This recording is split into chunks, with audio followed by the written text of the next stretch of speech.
Hello and welcome to Quest Recapped. Today, we will be going through the 2014 animated action-adventure film, B1g Her0. The movie begins in the city of San Francisco, where we see some crooks participating in an underground bot fight. Yama, who is the current champion, smashes the opposing bot and challenges someone else to a duel. Just then, a 14-year-old boy named Hiro Yamada enters the arena with his small bot, which makes everyone laugh. Soon after, the battle starts, and it is shown that Hiro was just acting as an amateur since his bot easily crushes Yama's bot. As Hiro takes the money, Yama threatens him with his thugs. However, Hiro's older brother, Tadashi, comes to his rescue and pulls him out of there. But since robot fighting is illegal, the cops quickly catch everyone involved, including Hiro and Tadashi. Sometime later, the boys are bailed out of jail by their Aunt Cass. We learn that their parents died while they were children, so Aunt Cass has been caring for them like their mother. Upon arriving home, Tadashi asks Hiro what he plans to do now that he has graduated from high school at the age of 13.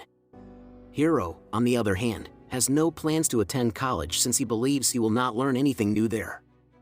Afterward, the brothers go to the San Francisco Tech University, where Tadashi is now studying. As they reach the laboratory, Hiro is taken aback by all of the technology and realizes that he can learn a lot in that place. Hiro is also introduced to Tadashi's friends, Gogo, Wasabi, Honey Lemon, and Fred, as well as the different inventions they have created. Tadashi then takes Hiro into a room, wraps duct tape over his arm, and rips it off. Hiro then yells in pain, which activates Tadashi's invention, which is a healthcare robot named Baymax. Baymax evaluates Hiro's pain level and applies an antibacterial spray to avoid infection. Hiro is surprised and Tadashi informs him that his robot has been designed to conduct almost 10,000 medical procedures. Baymax then discloses that he can only deactivate when his patient is satisfied with his care, so Hiro replies he is, and Baymax returns to his charger case.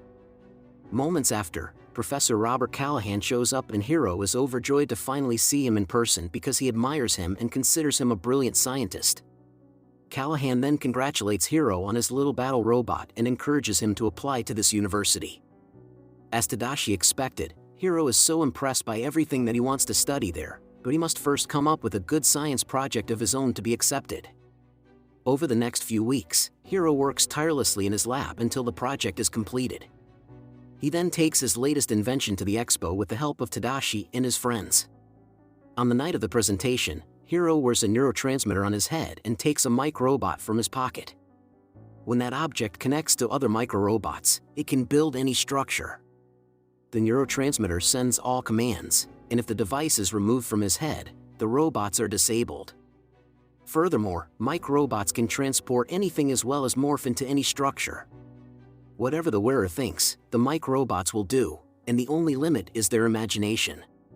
Needless to say, Hiro's presentation impresses a lot of people at the exhibition. Following the show, Hiro is approached by a wealthy businessman named Alistair Cray. Cray offers to buy Hiro's micro-robot creation on the spot for millions of dollars. However, just then, Professor Callahan shows up and argues that Cray is not a trustworthy man when it comes to technology and will undoubtedly misuse the invention. Hiro then declines Cray's invitation but is overjoyed when Callahan hands him a letter of admission to the institute. Afterward, Hiro and his friends head outside to celebrate, and Tadashi tells his brother that he's proud of him. They suddenly hear screams and discover that the university building is on fire. When they realize that Callahan is still trapped inside, Tadashi decides to go in and save him. Hiro tries to stop him, but Tadashi refuses to abandon the professor. However, as soon as he walks into the building, it entirely explodes. Professor Callahan and Tadashi are also exploded and killed in the process. After this incident, Hiro withdraws from his friends as he deals with his grief. Aunt Cass tries to convince him to attend the institute and take advantage of his acceptance letter, but he declines. One day, while he is in his room, he picks up his little bot and a piece falls on his foot, causing him to yell in pain, which reactivates Baymax. Baymax tries to help Hiro, who is hesitant to accept his help. However, Hiro then discovers one of his micro-robots wiggling in the pocket of his jacket. While Hiro regards it as defective, Baymax believes the micro-robot is trying to go somewhere. Hiro sarcastically suggests that Baymax investigate where it's trying to go. Therefore, the literal-minded robot ventures out into the city, using the mic robot as a type of compass to find the rest of the bots. Hiro has to chase him out of the house, and by the time he catches up, they arrive in an abandoned warehouse. When they sneak inside, Hiro is surprised to see a machine churning out various mic robots, as well as countless containers full of them, which he thought were destroyed in the fire. However, his surprise turns into horror when a masked man approaches, trying to kill Hiro and Baymax with the little robots. As the masked man and mic robots approach, Hiro throws Baymax out the window and the two manage to land safely. Following this, Hiro then rushes to the police station to report the incident, but the officer who takes his statement seems hesitant to believe him. It doesn't help that Baymax's battery is running low. So, Hiro manages to get him home to get recharged. He then assumes that the fire wasn't accidental and was deliberately started by the masked man to get control of his mic robots. Therefore, Hiro decides they must capture the masked villain. Baymax only agrees because he believes it will help Hiro's emotional state. After this, Hiro creates a fiber suit for Baymax, installs a new chip that includes several martial arts moves, and places it right next to Tadashi's chip containing Baymax's programming. Later, while Aunt Cass is watching TV, Hiro and Baymax return to the warehouse, only to discover that it is empty. Hiro then notices his mic robot has begun to move again, and the duo tracks it to the docks of San Francisco. However, the mic robot is yanked from the container and disappears into the dark bay. Soon after, the masked man reappears, using the mic robots as a mode of transportation and carrying a big object with the emblem of a red bird on it. Right then, Tadashi's friends show up, and it turns out that Baymax called them because he was concerned about Hiro's emotional state. When the masked man attacks them, Baymax tries to fight back but is no match for the mic robots. As the masked man pursues them, they are forced to flee in Wasabi's car. The car ends up driving into the water, but the group is saved by Baymax, who helps them float to the surface. Following this, Fred takes his friends to his home for safety, which happens to be a massive mansion owned by his parents. Later, Hiro shows his friends the red bird symbol he spotted on the piece of machinery, but no one has any idea about it. The group quickly agrees that the masked man may have been responsible for Tadashi's death, and Fred feels that the person is Alistair Cray. Fred reveals that Cray wanted Hiro's mic robot technology and most likely acquired it at the cost of Tadashi's life. Meanwhile, Baymax then surprises Hiro when he tells that he skinned the masked man during the fight and has information on his health and vitals. Hiro wants to locate the enemy, but to do so, he must skin the entire city. Hiro then convinces his friends to help him in capturing the masked man, following which he creates specially equipped superhero outfits for them. Baymax gets new armor that can fly and has a rocket punch, Wasabi gets laser swords, and Gogo gets a suit with magnetic discs attached that she can use to move quickly. Likewise, Honey is given a handbag that can make spheres loaded with various chemicals, while Fred is given a dragon-like outfit that allows him to breathe fire and jump enormous distances. After they are all ready, Hiro and Baymax fly above the city and start scanning. Baymax's sensors detect the masked man's vitals coming from an island in the bay. Later, Baymax flies the entire crew there, and they arrive at an abandoned Cray Tech laboratory. Inside, they discover a video showing a secret teleportation experiment conducted by Cray for the army here. A woman named Abigail is prepared to enter the first portal in a pod when one of the scientists informs Cray of an issue. However, Cray ignores it, and the woman enters the portal, causing the portal to become unstable. The second portal closes, locking the woman inside, and the scientists are compelled to shut it off as it begins sucking everything else. Suddenly, the masked man appears behind them and the group tries to take him down but is at a loss for what to do.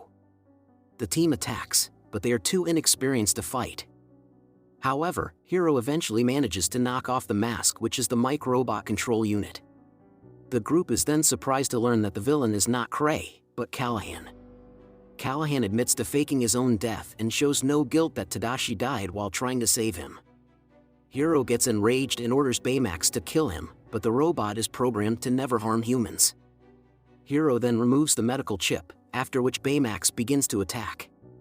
The others try to stop it, allowing Callahan to get back the mask and leave. Baymax is eventually stopped when Honey successfully replaces the medical chip. Following this, the rest of the team confronts Hiro for ordering Baymax to kill Callahan, but Hiro is too enraged and driven by vengeance to listen. Since Baymax's sensors were harmed during his rampage, Hiro leaves the others behind and takes off for home to fix it. Upon arriving home, Hiro fixes Baymax's broken scanners. He tries to access Baymax's healthcare chip, but the robot shuts the port. Baymax wonders if this is what Tadashi would have wanted, and Hiro sobs that his brother is gone and will never return. Baymax then plays back recordings of Tadashi's attempts to create him. This reminds Hiro that his brother wanted Baymax to be used to save lives, and Hiro apologizes to Baymax for what he did.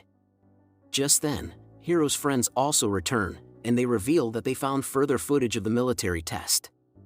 While assessing the lab tape, they realize that the female pilot, Abigail, who vanished during the failed test, was Callahan's daughter, and due to this, Callahan is now pursuing vengeance with Cray. The following day, Cray hosts a celebration at his company's headquarters, during which Callahan enters and begins attacking with the microbots.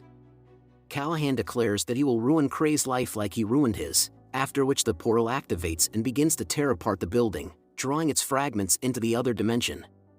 Just then, Hiro and his friends also arrive, pleading with Callahan to stop what he's doing, but the professor refuses to listen to logic. The group tries to stop him, but Callahan counters their attacks with the microbots.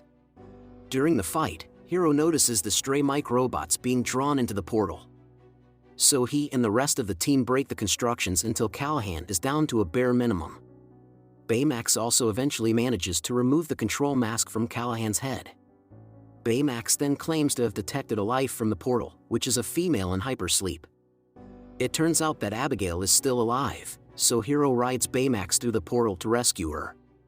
Moments later, the two enter the unearthly atmosphere and soon they discover the test pod with Abigail inside. Baymax and Hiro then try to get her out of there, but soon, a stray piece of rubble smacks into Baymax, ripping off most of his suit and rendering his rocket thrusters useless. Baymax tells Hiro that he can send him and Abigail, but Hiro must assure him that he is satisfied with his care. Hiro does not want to leave Baymax, but Baymax tells him that everything will be fine. Hiro then tearfully hugs Baymax and says he is satisfied with his care. When Baymax drifts away, Hiro and Abigail are pushed through the vortex by Baymax's rocket fist. The two then make it out just before the portal explodes. Following this, Abigail is brought to the hospital, and Callahan is arrested for his crimes. Meanwhile, local news highlights a band of superheroes that saved the city. Hiro and his friends, on the other hand, celebrate by spending time at his Aunt Cass's place. Shortly afterward, Hiro begins his classes at the San Francisco Institute of Technology. While he unpacks at Tadashi's former lab, he discovers Baymax's healthcare chip clasped in the rocket fist. He then rebuilds his late brother's robot and installs the medical chip. Hiro reconstructs Baymax exactly as Tadashi made him, and the two hug each other. In the final scene, Hiro explains in a voiceover that, just like Tadashi wanted to help people, he and his friends are now going to do the same. The group is then seen wearing their suits and springing into action to help the city. We have come to the end of this video. Thank you for watching. Kindly like, subscribe, and share this video. If you also have thoughts you intend to share, kindly leave them in the comment section. See you in the next video.